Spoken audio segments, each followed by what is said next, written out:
On peut intervenir en quelques heures dans la journée, c'est pour ça qu'on a cette relation privilégiée. Bonjour Valérie Akaoui. Bonjour. Vous êtes directrice de Rose Carpet. C'est quoi Rose Carpet? Rose Carpet, c'est une chaîne qui est 100% digitale. C'est en fait un véritable écosystème puisque outre une chaîne YouTube, c'est aussi un Facebook, c'est aussi un Instagram, c'est aussi un compte Snapchat. Voilà, tout un écosystème 100% digital. Et vous êtes en contact très proche avec les jeunes? On est en contact très proche puisque c'est une chaîne qui cible plutôt les millennials, ce qu'on appelle les millennials, c'est-à-dire les personnes de 13 à 25 ans. Alors, vous êtes ici au ministère de l'Éducation nationale pour cette conférence de presse non au harcèlement. Pourquoi votre présence? Parce que d'abord, on connaît bien cette cible de jeunes qui subit de façon régulière le harcèlement. On les connaît bien puisqu'on leur parle tous les jours via nos réseaux sociaux. Donc très vite, on a été impliqués et sensibilisés au cyberharcèlement. Et depuis 2 ans maintenant, on s'implique aux côtés de l'association e-enfance pour créer des vidéos de sensibilisation, mais aussi des clips à destination du grand public pour justement sensibiliser sur le cyberharcèlement. Alors, vous avez créé un clip pour cette année 2016. Il a une originalité. Vous y avez participé? Oui, alors on a réalisé le clip cette année pour cette campagne contre le cyberharcèlement et le but c'était de montrer qu'un simple like pouvait avoir un impact très négatif sur une victime de harcèlement. Ça pouvait être dévastateur et ça pouvait causer une violence que les parents n'imaginent pas forcément. Alors les parents imaginent plus souvent que leur enfant est victime plutôt que responsable de harcèlement. Ils imaginent leur enfant victime, ils n'imaginent pas aussi que cette violence peut être sur les réseaux sociaux. C'était le but aussi. Le but c'était de montrer que cette violence était aussi dans la chambre, chez eux et pas simplement à l'école. Elle était partout en fait. Alors, les jeunes ne savent pas très bien ce qu'ils font quand ils likent? Pas toujours.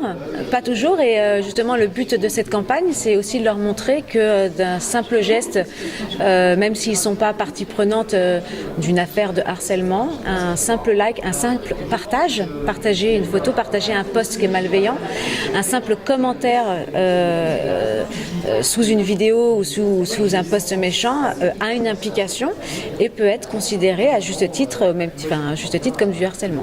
Alors, vous rencontrez souvent des jeunes, je dirais virtuellement. Oui. Est-ce que vous en avez rencontré Et physiquement. Et physiquement? Absolument. Et des victimes de harcèlement? Oui, ils nous en parlent assez régulièrement, bien sûr. Ils se confient à nous en fait. Pour eux, on est comme des amis, comme un référent à qui on peut parler, et plus extérieur que leurs parents ou que leurs amis. Donc c'est vrai qu'ils ont tendance à se confier à nous. Et nous, on les renvoie vers e-enfance et on essaie de les soutenir. Et comment vous vivez cela alors, lorsque vous avez justement une jeune fille, je reprends cet exemple puisqu'il semblerait que ce soit assez fréquent, des jeunes filles, victime de harcèlement, comment vous le vivez vous, personnellement ou dans votre groupe? Nous, on trouve ça à chaque fois très émouvant parce que c'est des témoignages très forts et ils nous racontent tout dans les moindres détails et on les incite à en parler. Voilà. Alors nous, on est très, très émus par cette violence dont ils sont victimes et on essaie vraiment de les raisonner, de leur expliquer tu peux en parler, de les convaincre en fait qu'ils ont déjà fait un premier pas en nous parlant mais qu'il faut vraiment en parler à leurs parents.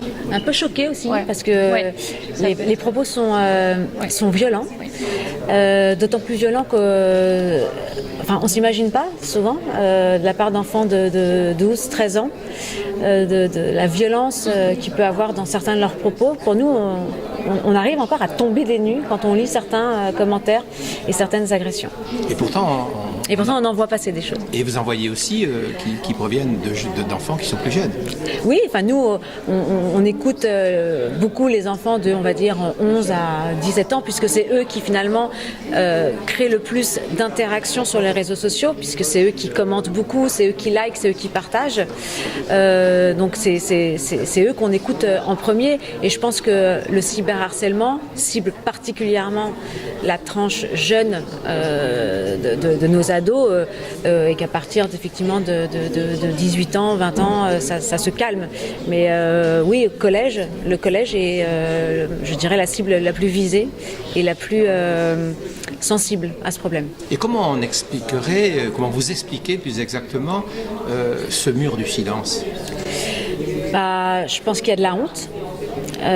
Souvent les jeunes ont honte de ne pas pouvoir se débrouiller seuls, d'être finalement la tête de turc de leurs camarades. C'est quelque chose qui les touche au plus profond de leur ego. C'est de leur faute en fait. Ils ont l'impression que c'est de leur faute aussi, exactement. Et ils sont démunis. Et, Ils ont peur des représailles aussi. Ouais. Ils ont peur que les agresseurs se retournent contre eux encore plus fort parce que justement ils les ont dénoncés. Ouais. Ça, il y a eu beaucoup de témoignages sur des cas où des proviseurs ont essayé de créer des sessions de médiation entre un agresseur et une victime en les mettant tous les deux face à face dans le bureau du proviseur. C'est pas la bonne façon. Je pense que derrière, les choses se règlent pas comme ça. C'est plus un travail de prévention qui doit être fait dans les écoles. Et d'éducation. Et d'éducation, évidemment. Donc par les écoles et par les parents. Merci beaucoup. Je vous en prie. Merci. Merci.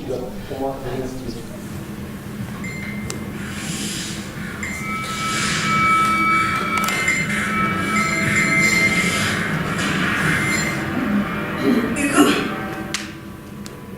j'ai juste liké. Liker, c'est déjà harceler. Face au cyberharcèlement, appelez le 0800 200 000.